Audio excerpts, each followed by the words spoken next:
तो है एवरीवन, एक बार फिर से स्वागत है आप सभी का आपके अपने यूट्यूब प्लेटफॉर्म यानी कि संध्या कंप्यूटर क्लासेस। आज आप सभी के लिए जैसा कि सभी विद्यार्थियों की डिमांड थी कि सर हमारे लिए हिंदी की जो सब्जेक्ट हैं उसके लिए भी एमसीक्यू आप लोग जो है स्टार्ट करवा दो। तो बिल्कुल आप सभी की डिमांड पे अब हिंदी सब्जेक्ट को भी आज से हमने शुरू कर दिया है। कल से मेरी कोशिश रहेगी कि कल आपको एक वीडियो आपको रीजनिंग का भी देने की कोशिश रहेगी। यहाँ से बीएसटीसी एग्ज़ाम 2023 आपकी तैयारी 450 से ऊपर वाली सीरीज़ में आप सभी का स्वागत है। सबसे पहले क्वेश्चन की और अपन बात करते हैं कि एक अकेला 2 11 का अर्थ क्या है ना। यानी कि एक तो क्या होता है, अकेला होता है, जबकि दो होते हैं वो यानी एक और एक आपके कितने होते हैं, 11 होते हैं। यानी इसका अर्थ मतलब ये होता है कि आपके जो संगठन होता है उसमें क्या होती है, शक्ति होती है। यानी आप अगर अकेले रहोगे तो अकेले यानी एक रहोगे तो अकेले में गिने जाओगे, और वही आप दो में आ गए यानी एक और एक कितने हो जाएंगे, 11। यानी संगठन में शक्ति होती है। आगे फिर अपन बात करते हैं कि भाई आपको जो नाम दिया है ये वागजाल है ना। कौन सा नाम दिया है, वागजाल का संधि विच्छेद होगा।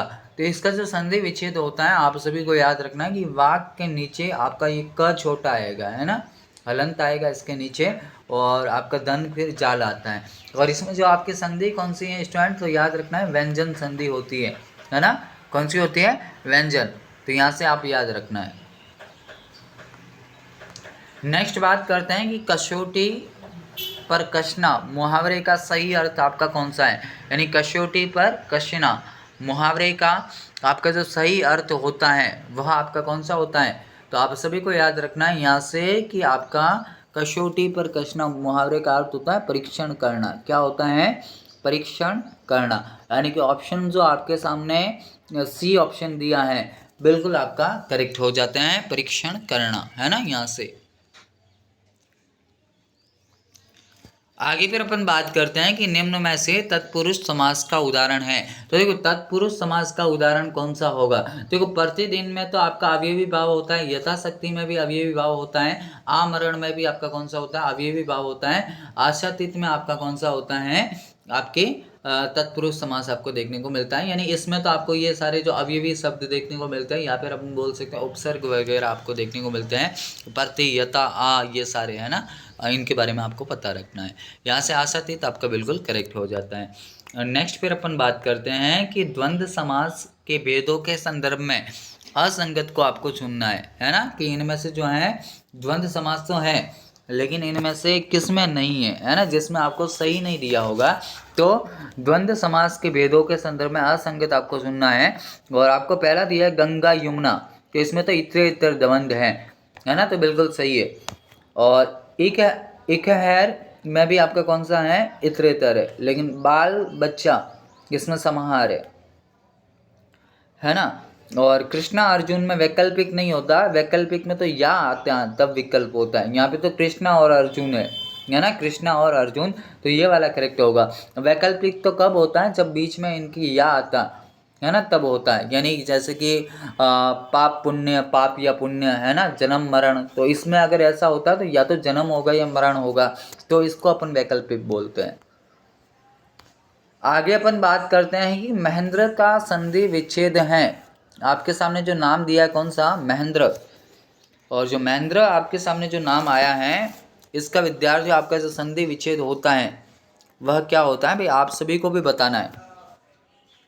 तो महेंद्र का आपका संधि विच्छेद क्या होता है, महाधन इंद्र होता है ना। ये वाला आप समझ सकते हो, महाधन इंद्र। इसमें एक ऑप्शन को मह ही समझना क्योंकि दोनों एक जैसे लिख दिए हैं, तो इसको आप यह केवल मह समझना है ना। तो यहाँ से ये आपका करेक्ट हो जाएगा, इसमें गुण संधि है। आगे फिर आपसे बोला है कि जिसके समान संसार में कोई दूसरा न हो के लिए आपका उपयुक्त कथन कौन सा है। तो यहाँ से एक एकल शब्द आपको बताना है, एक शब्द। तो जिसके समान कोई दूसरा ना हो तो अद्वितीय होगा है ना, यानी कि जिसके जैसा और कोई नहीं हो, वो केवल अकेले ही हो, तो अद्वितीय होगा आपका। आगे फिर बात करते हैं कि किन्हीं घटनाओं का कालक्रम से किया गया है यथा तथ्य वर्णन वाक्यांश के लिए शब्द हैं। किन्हीं घटनाओं का कालक्रम से किया गया यथा तथ्य, वर्णन, वाक्यांश के लिए एक अर्थ है, तो यहाँ से इतिवर्ती आपका सही होता है। कौन सा होता है? इतिवर्ती। आगे फिर आपसे बोला है कि अजड़। अजड़ शब्द का अर्थ होता है, अजड़ का मतलब क्या होता है बताओ सारे के सारे, है ना। आपको भी कमेंट करनी है, जो भी लोग देखते हैं आपको भी कमेंट करनी होती है। और अजड़ का मतलब होता है आपका अविवेकी, या फिर आप जिसको बोल सकते हो असभ्य, है ना। अविवेकी, जिसमें विवेक न हो, जो सभ्य न हो, है ना, वो आपका क्या होता है? अजड़ होता है। यहाँ से आप सभी को पता रखना है। आगे बात करें फिर कि वाक्यांश के लिए एक शब्द है ना। वाक्यांश के लिए एक शब्द आपका कौन सा है? तो यहाँ से आप सभी को याद रखना है कि जो सुने योग्य न हो, अछूत, ये तो सही है ना। आपको यहाँ से असंगत पूछा है। क्या पूछा है? असंगत, यानी इनमें से गलत आपको बताना है। जिसको त्यागा न जा सके, अत्याज्य, है ना। और जो मापा न जा सके, अपरिमेय। और किसी प्रस्ताव का समर्थन करने की क्रिया, है ना। तो ये अनुयायी थोड़ी ना होगा। अनुयायी तो होता है किसी भी धर्म को मानने वाला, है ना। समर्थन करना आपका अनुयायी थोड़ी ना होगा। तो ये करेक्ट है, ऑप्शन डी। आगे फिर बढ़ते हैं कि निम्न में से अशुद्ध वाक्य का चुनाव कीजिए। यानी आपको क्या करना है कि एक अशुद्ध वाक्य की पहचान करनी है। तो आपको बोला है कि 5 बजने में 10 मिनट हैं, तो ये तो फिर भी अपन आम बोलचाल की भाषा में बोलते हैं। फिर सेकंड आपको बोला है कि बंदर पेड़ में बैठे हैं। भाई पेड़ में थोड़ी ना होता है, पेड़ पर बैठे हैं, है ना। बंदर कहाँ पे बैठते हैं? पेड़ पर बैठते हैं। तो ये वाला सही होगा, है ना। ये आपको सीधा सा गलत दिख रहा है। और आगे बोला है कि उसके सिर पर घने बाल है, तो ये भी सही है। आज बजट पर बहस होगी, तो ये भी सही है। ऑप्शन जो आपको बी दिख रहा है ये वाला करेक्ट होगा। आगे बात करें फिर कि कवि का स्त्रीलिंग शब्द है, यानी कि आपके सामने जो कवि नाम आया है ये बहुत बार एग्जाम में पूछा जाता है। और कवि का जब अपन स्त्रीलिंग बनाएंगे तो क्या होता है? कवयित्री होता है। क्या होता है? कवयित्री, ये वाला सभी ध्यान से देख लेना इसको, है ना। कवयित्री, ये आपका करेक्ट होगा। तो यहाँ से ऑप्शन सी आपको ऐसा दिख रहा है। आगे फिर बात करें अगले क्वेश्चन की कि रामायण शब्द में प्रयुक्त जो आपका प्रत्यय हैं वह आपका कौन सा है ना। इसमें जो आपका प्रयुक्त प्रत्यय हैं किसमें? रामायण में।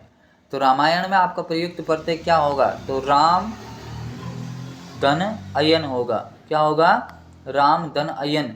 और इस न का फिर क्या बन जाता है? न बन जाता है ना। तो ये हो जाता है। और ये इस यहाँ से आपका इसमें इसका अ मिलके और इसका अ मिलके आपका रामा हो जाता है। और य के बाद में ये न हो जाता है, न का न हो जाता है। तो यहाँ से ये अयन आपका सही होगा। और यहाँ से मूल शब्द जो आपका कौन सा होता है? राम होता है। ये भी पता रखना। आगे फिर बात करते हैं कि सरस का विलोम शब्द क्या है। आपके सामने जो नाम आया है क्या? सरस। और सरस का जो विलोम शब्द होता है वो आपका क्या होता है? नीरस होता है। क्या होता है? नीरस होता है। आप सभी को यहाँ से पता रखना है। आगे फिर आपसे पूछा है कि निम्न में से कौन सा शब्द निर उपसर्ग से नहीं बना है। यानी इनमें से ऐसा कौन सा है जो कि निर उपसर्ग से नहीं बना है। निर्धन में तो है, निरोग में भी है, निरंध्र में भी है, और निस्तेज में नहीं होगा क्योंकि इसमें तो क्या है? आपका निस है ना। यहाँ से पता रखना, यानी ये वाला करेक्ट होगा, ऑप्शन डी। आगे फिर बात करते हैं कि अग्नि का पर्याय नहीं है। आपसे बोला है कि इनमें से अग्नि का पर्याय कौन सा नहीं है। तो पाक भी होता है, कृष्णाणु भी होता है, वहीन भी होता है ना, वहीनी भी होता है। और यहाँ से जो है मयूख आपका नहीं होगा, ये वाला नहीं होगा। आप सभी को पता रखना है यहाँ से।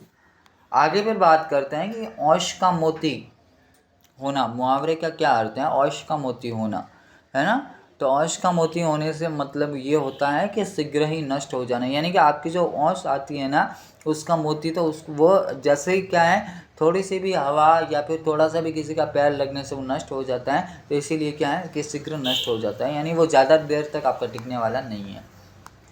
आगे फिर अपन से बोला है कि निम्न में से, क्या बोला है? निम्न में से संधि के संबंध में कौन सा विकल्प सही नहीं है ना। कौन सा आपसे सही नहीं है ये आपसे पूछा है भाई। तो आप सभी को बताना है कि इनमें से आपका कौन सा सही नहीं होगा। आप सभी को भी जल्दी से जल्दी बताना है कि इसका क्या हो सकता है।